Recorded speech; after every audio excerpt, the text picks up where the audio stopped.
This is an IBM ThinkPad, and it's coming soon. Stay tuned. But today, we're going to talk about one of the iconic low-end machines of the late 20th century. This is an eMachines. Everyone knows about eMachines. Anyone who's ever bought a computer or entered a Walmart supercenter knows about eMachines. Today, they are not terrible. They're a low-end machine, but they're fairly reliable and fairly inexpensive, and even I've purchased at least one brand new in my lifetime. One time I really needed a computer. I had just come back from basic training. I was in the Air Force for a whopping 3 months after an ankle injury sent me home. And I had already sold off my new computer that I built in high school.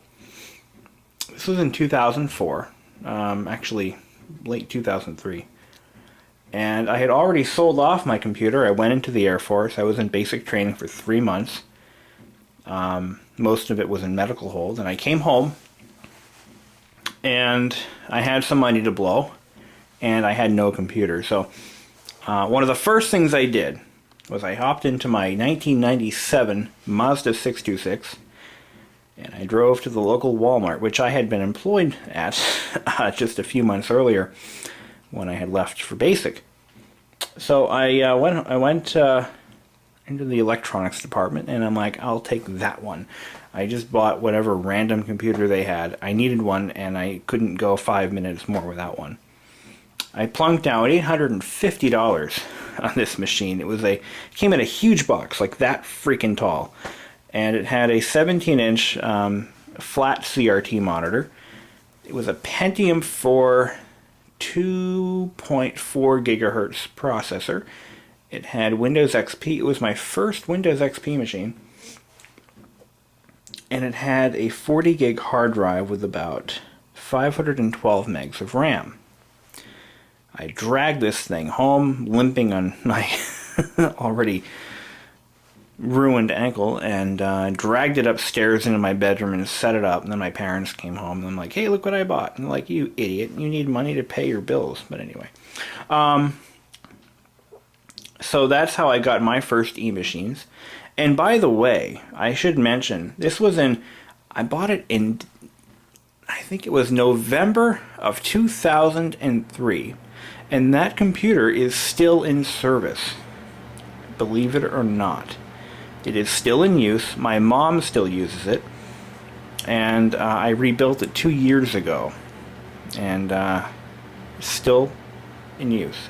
It's been upgraded more times than I can count, but it still works. So now we're going to segue into what's now in front of us. This was one of their earlier machines. This is, I think this is like their second tower, the second generation tower. They redesign their towers, or they did, every couple of years. And this is the one that I remember seeing the most of. It had contrary to popular belief, it didn't have a plastic frame. It was a metal frame with a white plastic, and there's the lid right there. So, around the time this one was made, I worked in an electronics store. A surplus computer store. We sold mostly surplus off-lease computers, laptops, printers, everything you could think of. And we also sold a lot of components, but one of the things we did was we often purchased used equipment from people trying to sell it if it was good enough. So this woman came in with a brand new, I swear to God it was the same machine, probably the same model. Hell, it probably is this one. But she came in, had just bought it, didn't want it anymore, and wanted to get rid of it. So I think she had paid about $1,000 for it, which at the time was dirt cheap for a desktop PC. Laptops around that time period sold for no more or no less than $1,500 or $1,200 or so, somewhere in there. But anyway, she wanted to offload this tower and monitor and the whole package. It was all there. And my boss offered her, I think it was like $300, and we were going to turn around and sell it for probably twice that. And she took it. We bought the damn thing, and it was a piece of crap. These used really low-end, possibly the lowest common denominator of motherboards. They had the Intel 810 chipset, the infamous 810 chipset, which is one of the earliest like fully integrated packages, and they were known for the onboard audio and onboard video, very cheap, using shared video memory. I mean, these things were absolute garbage. They would run Windows 98 pretty well, but they didn't last very long. They didn't last long because of these cheap 120 watt power supplies. They used to blow up pretty rapidly. I mean, they were almost guaranteed to fail, and oftentimes when these would fail, they would pull the motherboard down with them. I think they would short out internally, or the caps would burst, and they would send a surge of energy to the motherboard and pop it. So often, you know, we'd see these come in with bad power supplies, and we almost knew that the motherboard was gone too. So we didn't even bother fixing them. We did buy a whole slew of these cheapo power supplies.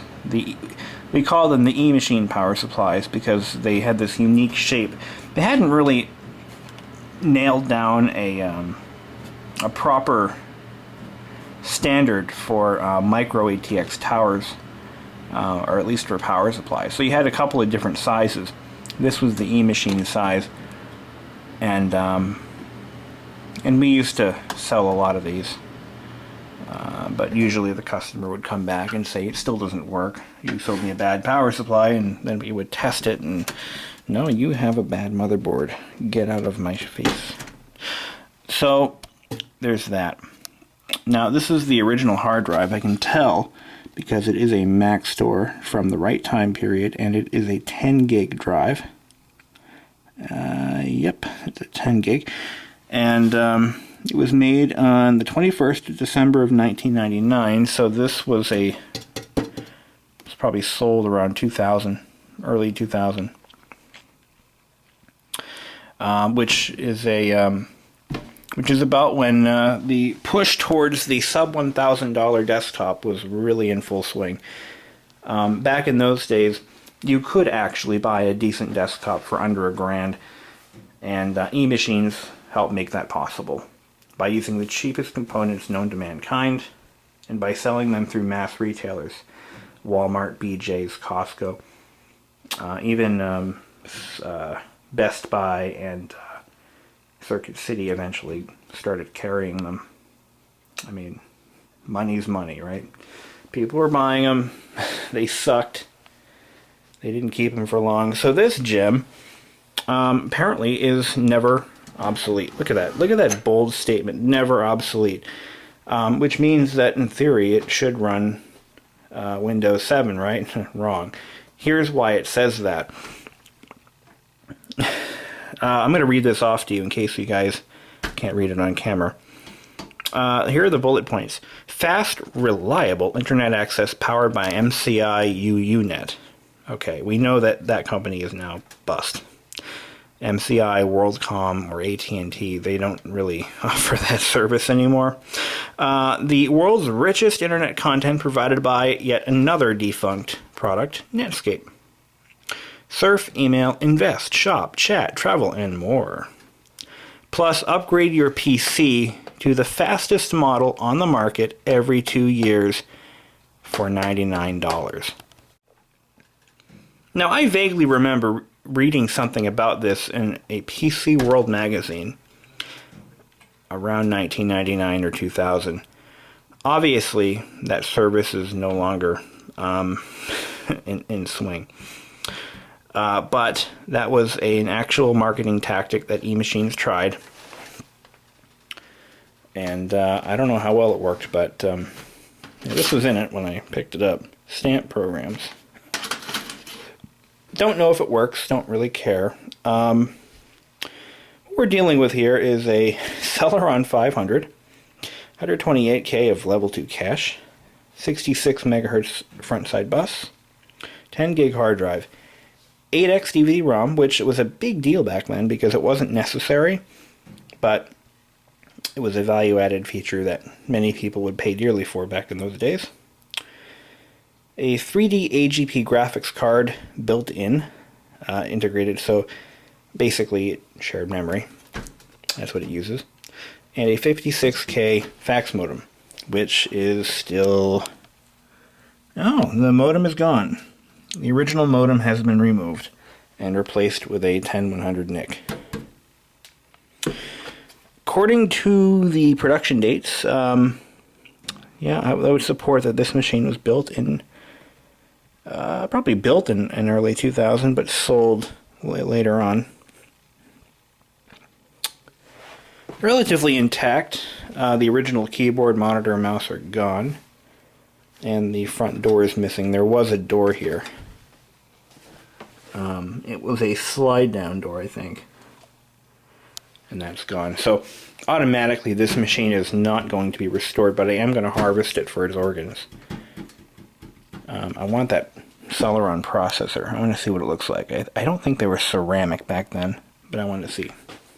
We're going to see if it runs. I'm going to hook it up to my television. I don't have a PS2 keyboard. Oh, yes, I do. I do. So let's hook it up to the TV and see what it does.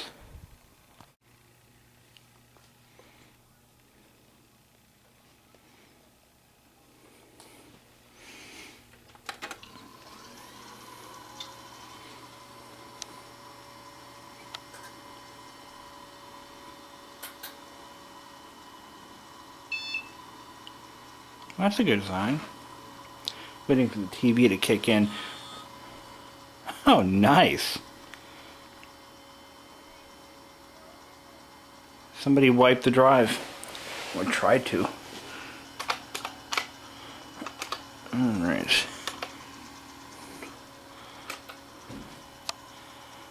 Looks like it has nothing on it other than stamp. Alright. I have an idea as to what that might be. Let's see. Yes, okay. Somebody had used this, likely, to program a microcontroller.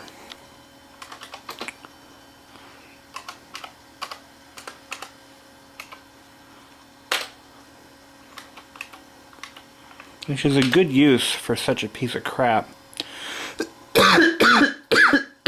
Excuse me. I think I might be getting that flu that's going on. I'm starting to get a sore throat. I'm coughing my brains out. That's exactly what this is. So they had used this as a controller. Yep. Definitely. Okay. F1. Load file. Alt L. I don't know. File name. Well, it doesn't give me a list. Alright. Well, that's what it is. Somebody used it for a stamp controller. That's what it is. And, yeah, loaded with DOS 622. Parallax. I used to have one of those. This looks like an older version of the Parallax software. Pretty cool, actually. Pretty cool. Which leads me into my next topic. I have a project in the works. I'm going to obtain a toaster oven controller circuit and build myself a homebrew reflow oven. There's a couple of different products out there, and they're all do-it-yourself kits, and they all require you to make your own programs. But what they do is they take over the control of the toaster oven, and it actually produces, it lets you build different heat up cycles and heat up, excuse me, profiles for reflowing different items, and it lets you precisely control the oven temperature, duration, and different stages in the reflow process, such as preheat, soak, reflow, and then the cool down cycle. But it works best with a with a convection oven, because the convection oven circulates the air for more even heat distribution. And the only thing is, I've never programmed anything successfully, so the kit comes with a basically ready to program EEPROM. I believe it's an EEPROM, or some kind of a programming chip or controller, and you can make your own. So this is going to be interesting. I'm not going to use, this, obviously. I have other machines that I would use with it. For now, this one is going to be stripped down to its bare necessities and scrapped. I'm going to take that NIC out. I'm eyeing that hard drive. 10 gig hard drives are getting hard to find. And, looks like we got some RAM in there I can steal. This contains basic programs. Alright, so I'm going to just gut it and chuck it. Now, what else would you do with an old eMachines? I mean, really, I'm not going to rebuild it. Screw that.